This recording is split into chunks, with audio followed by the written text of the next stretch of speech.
all, but that he makes time for us is still a thrill. Chairman Adam Schiff joins us. Good morning, Chairman. Good morning. We were just taking a moment to be very excited about the first German Shepherds that we will have in the White House when Joe Biden is president. Because you had a German Shepherd who passed recently. If Oh, ever there was a sign that we're going to have first German Shepherds, that's it. I think it is definitely a sign, and just shows what great taste the Bidens have. Yes. Okay, Chairman, I see you on TV almost every night with growing alarm because the fact that we're even having these conversations at the Pentagon, fears grow that Trump will pull the military into election unrest, on and on. And I know you said on TV the other night, you said it is time for every principled Republican person in this administration just to resign, to step down. It's just not enough anymore, is it, to express concern? I mean, we are in a five-alarm fire, are we not? We are. We are. I mean, the president has telegraphed his intention. He couldn't be more clear. You really have to have your head in the sand not to see what he's saying, which is he will not accept the results of the election if he loses. He will not go peacefully. So I don't know what more people need. Those in the administration, the political appointees who thought maybe they could serve a valuable role, even with this unethical president, maybe they could help the country. They can't both serve the country and this man because he is inimical to our democracy. So I do think it's time, probably past time, to simply resign, make the powerful statement by saying I can't serve this would-be autocrat anymore. And for those that have been sitting on the sidelines, who may have a long history of not involving themselves in politics, they need to get involved because we've seen this playbook before around the world, where would-be autocrats make their intentions clear and people don't believe them or don't want to believe them until it's too late. And we don't want that to happen here. And it is life or death, Chairman. I mean, we just mentioned a Republican and Democratic governors who have coronavirus now. We hear Dr. Birx is thinking about resigning. I understand, but this is life or death. He's now listening to the Fox News doctor, radiologist, who's not even an expert in infectious disease, who's anti-mask. This is, when you say vote like your life depends on it, it really does. yeah. Between that and him announcing some bogus non-healthcare plan yesterday that anybody could see through, right? In the middle of a Uh, pandemic. Absolutely. I was listening to a discussion with Dr. Fauci the other day where he was pointing out that in 1918, the last pandemic, we lost 75,000 American lives during the summer. So compare that to the 200,000 we've lost now. But he said that when we got to the fall and winter of 1918, when the weather turned cold and people went inside, the virus spread more rapidly and they lost 200,000 people in a single month. Oh, yeah. We're not ready for the fall and winter. Yeah. And we're not ready because we have an incompetent president who doesn't care about anything but himself. We have politicized leadership now at too many of our agencies. I mean, look at the CDC last week saying you can't transfer the virus in aerosolized form, and then saying you can, and then saying you can't, and then saying we're going to update our guidance soon to tell you that you can. That kind of political interference and incompetence is killing people. And we just can't suffer this much longer. Yeah. And Chairman, let's get to your area of expertise. I mean, not just the Intelligence Committee, but just the rule of law. I mean, we have never seen this many forces coming at us, right? From obvious Russian interference that Putin is directing himself, that we apparently are doing nothing about, to Trump saying he will not. He's in advance calling the election illegitimate, and that the whole point of rushing through a Supreme Court pick is to appoint him. This is before anyone's voted. We have this ridiculous, we found some discarded Trump ballots in Pennsylvania that the DOJ suddenly announces, right, to reinforce Trump's mail fraud claims. We have Bill Barr's Russiagate prosecutor expands probe to include Clinton Foundation. I mean, try to explain to us the amount of factors we have coming at us right now. Yeah, you can have visions of the year 2050 when the latest Clinton Foundation investigation will be beginning. You're right. I mean, the number of attacks on our democracy in all their varying forms it's like nothing we've ever seen. Actually, even before the impeachment, I started working with the Speaker and with several of my other chairs to develop a package of, for lack of a better description, our own post-Watergate reforms. Yeah. Things to strengthen the independence of the Justice Department, to prevent the abuse of the pardon power, to enforce congressional subpoenas with expedition, to provide an enforceable mechanism for the emoluments clause, to protect inspector generals and whistleblowers.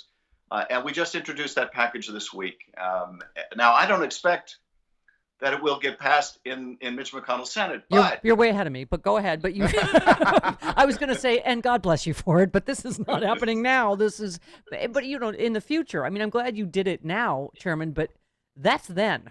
I mean, I think people want to know, and they've asked me to ask you, like, what are you doing now? Are we ready for this? I mean, I'd like to get your take on the Pennsylvania case, because this is what we're going to see more of, right? This is highly suspicious. First of all, that the DOJ is announcing this. It's 9 ballots, I guess 7 of which were for Trump, but they're trying to use as, oh, see, vote by mail is fraud. I mean, this just smells to high heaven, doesn't it? All of this smells to high heaven. I was watching Lindsey Graham on Fox, pleading for his political life because he's in a neck and neck race right now. But there he was saying that, let's let the Supreme Court decide, basically. Oh wait, let's let people hear this, Chairman, and then on the other side, here we go. People wonder about the peaceful transfer of power. I can assure you it will be peaceful. Now, we may have litigation about who won the election, but the court will decide, and if the Republicans lose, we will accept that result. But we need a full court, and I think that's possible before the election. The committee will do its work. We'll be thorough, we'll be fair, but we'll be firm. This is extraordinary that they're announcing in advance there will be litigation, and we expect the Supreme Court to pick the president, right? Yes. And there's another part of that interview where he says, and I promise that we'll accept the result of the Supreme Court for our election. Well, first of all, we know how much his promises are worth, because he promised they would never fill a Supreme Court seat during an election year. And he said, you can use my words against me. So we're supposed to believe this promise now. But yeah, of course they would accept a presidential election decided by a stacked Supreme Court, and that's every bit their intention. So yes, Rachel, Stephanie, we are gaming out every potentiality that we can, and obviously going to do everything to push back against these efforts to try to, as the president says, get rid of ballots and make sure that every vote is counted. And that we turn the page on this awful chapter of our history. Well, you said it best. You said this is how democracy dies. You tweeted, a president so desperate to cling to power, he will not commit to a peaceful transition of power. He seeks to throw out millions of votes, and a Republican Party too craven to say a word. We will fight back. America belongs to the people. I said that yesterday, Chairman, that I get it. My listeners are like, what is this? Ask Schiff what he's doing. Ask Pelosi what she's doing. I'm like, what are you doing? Like, what? Ask not what your country can do for you. Ask what you can do for your country. We have got to turn out in numbers to prevent this. I mean, that's because I know that knowing you and and Speaker Pelosi the way I do, I know you're doing everything you can. I'm sure Joe Biden, I'm sure they're lawyered up as much as Trump is, but we have got to turn out in record numbers. That's the only way to say it, right?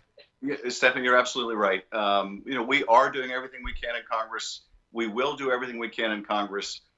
But the remedy is the one that every American has, which is you need to get registered to vote if you're not registered already, and you need to turn out and vote. And if you're voting by mail, which is a very safe way to vote during a pandemic, you need to vote early.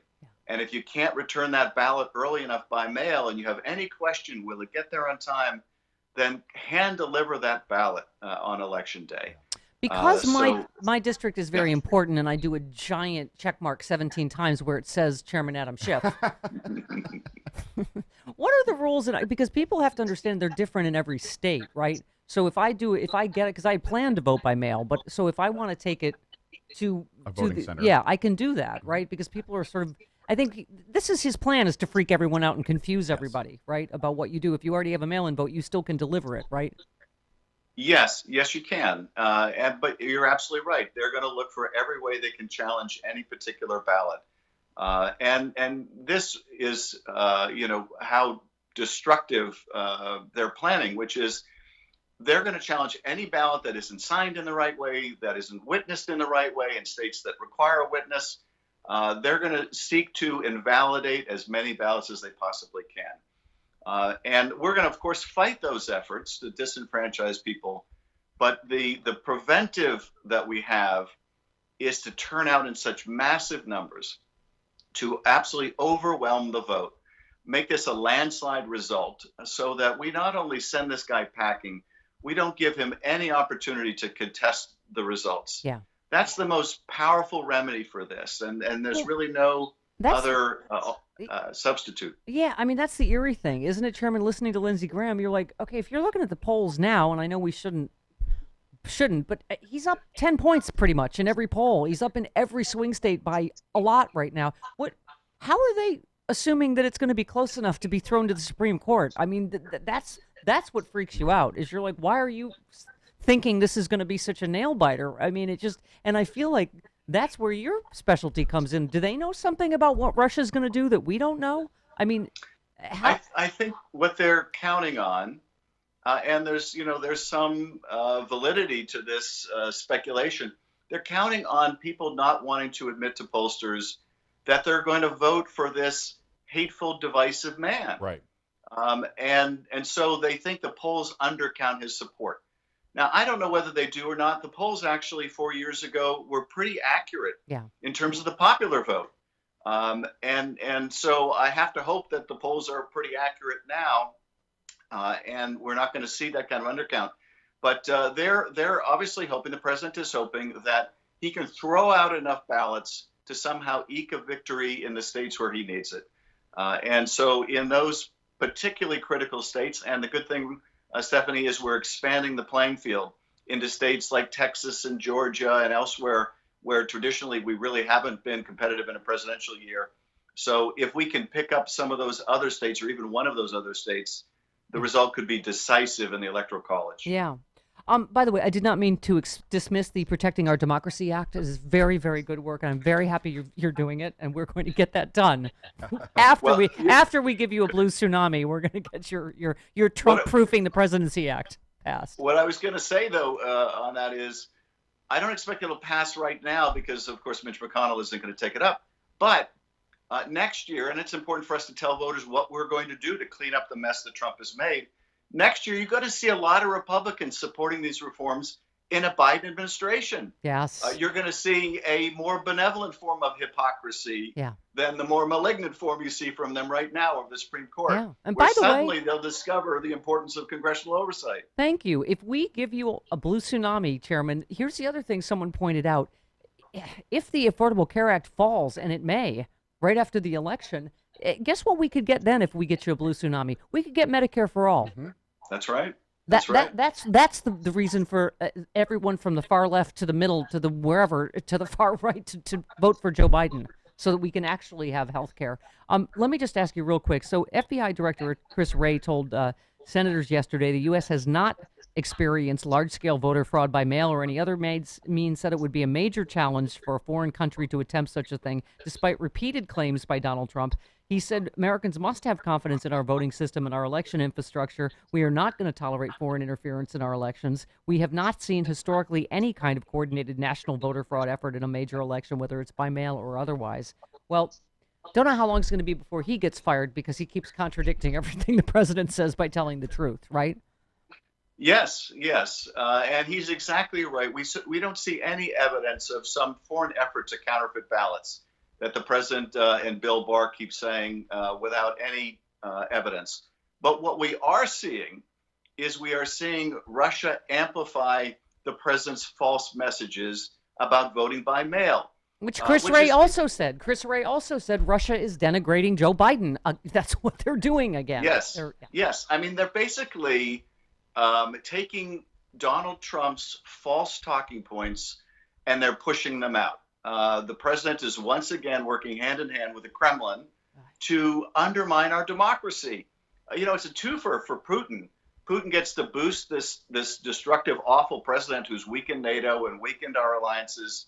But he also gets to cause disarray in the United States Yep. by boosting the president's efforts to undermine our own election. But I mean, it's staggering. the difference is because of patriots like you, we know it this time. We know what we're going into, unlike 2016. We appreciate you taking time, what with having to write Ruth Bader Ginsburg's final wishes for her, as the president accused you of. Listen. Don't you have just one more impeachment in you before the end of? Can't we do that to stop this Supreme Court thing? What do you think? Well, I'm going to put my efforts into what happens in 42 or 41 days from now. Yeah. All right. We're with you. I do that. I stab that Adam Schiff thing so hard it's like Psycho. All right. Thank you, Chairman. Thank you. Talk to you soon.